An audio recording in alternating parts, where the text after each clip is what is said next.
وبعد ذكر الأسس المتينة لابد من شروطه المعينة. Nous sommes très heureux de vous retrouver dans un nouvel épisode de Madina Institut.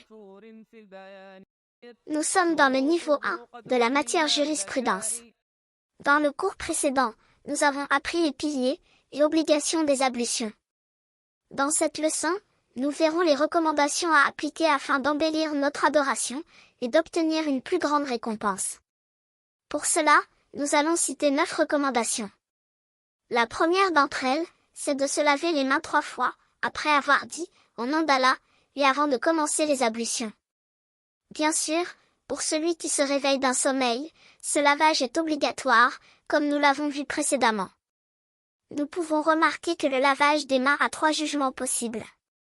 Le premier, c'est le lavage des mains jusqu'au coude après le lavage du visage qui est un pilier.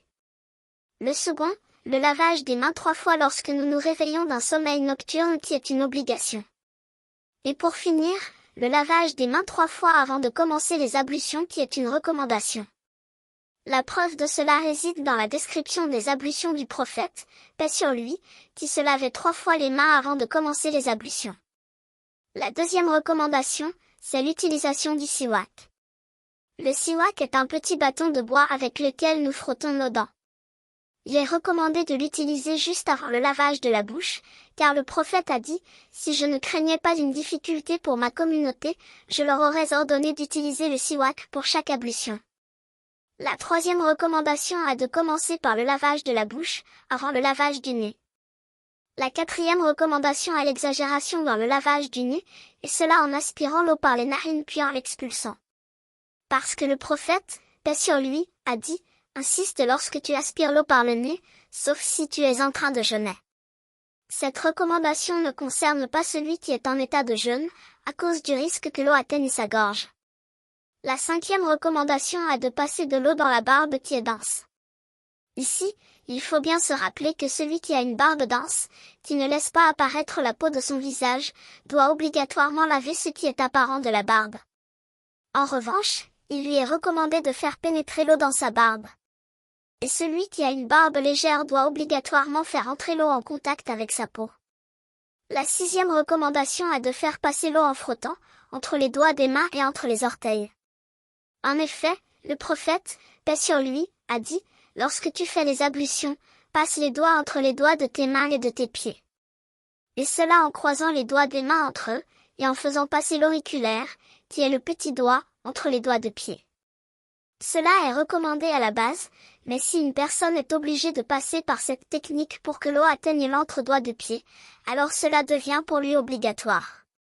Car lorsque nous avons expliqué les piliers des ablutions, nous avions indiqué qu'il fallait que l'eau touche l'ensemble des membres. La septième recommandation est de commencer par la droite dans le lavage des mains et des pieds. Et ceci parce que la femme du prophète, Aïcha, a dit que le prophète aimait commencer par la droite en toutes choses, dans ses ablutions, quand il se peignait les cheveux, et quand il mettait ses chaussures. Donc si quelqu'un se lave le pied gauche avant de laver le pied droit, ses ablutions sont valables, mais il sera passé à côté de ce qui est mieux. La huitième recommandation est de laver chaque membre 3 fois, sauf l'essuyage de la tête qui ne se fait qu'une seule fois. Il est conseillé ici de laver les membres des ablutions qui sont le visage, les mains et les pieds 3 fois comme le faisait le prophète.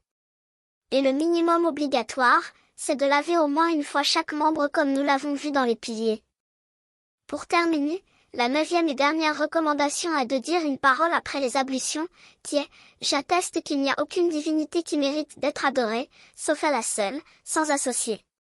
Et j'atteste que Mohammed est son serviteur et son envoyé. » Car le prophète a dit, il n'y a aucun d'entre vous qui accomplit parfaitement les ablutions, puis dit, j'atteste qu'il n'y a aucune divinité qui mérite d'être adorée, sauf Allah seul, sans associé, et j'atteste que Mohammed est son serviteur et son envoyé. Sans que les 8 portes du paradis ne s'ouvrent pour lui et qu'il rentre par celles qu'il désire. Voici donc les 9 recommandations des ablutions, quiconque délaisse l'une d'entre elles ou l'ensemble d'entre elles aura des ablutions valables, mais il aura manqué une immense récompense. Et aucun d'entre nous ne doit être avare envers lui-même, en se privant du grand bien d'imiter le messager d'Allah, dans chacune de ses œuvres. Vous êtes désormais capable de distinguer entre les différents actes des ablutions, que ce soit les conditions, les piliers, les obligations ou les recommandations. N'oubliez pas de vous abonner et d'aimer la vidéo. À bientôt avec Madina Institute.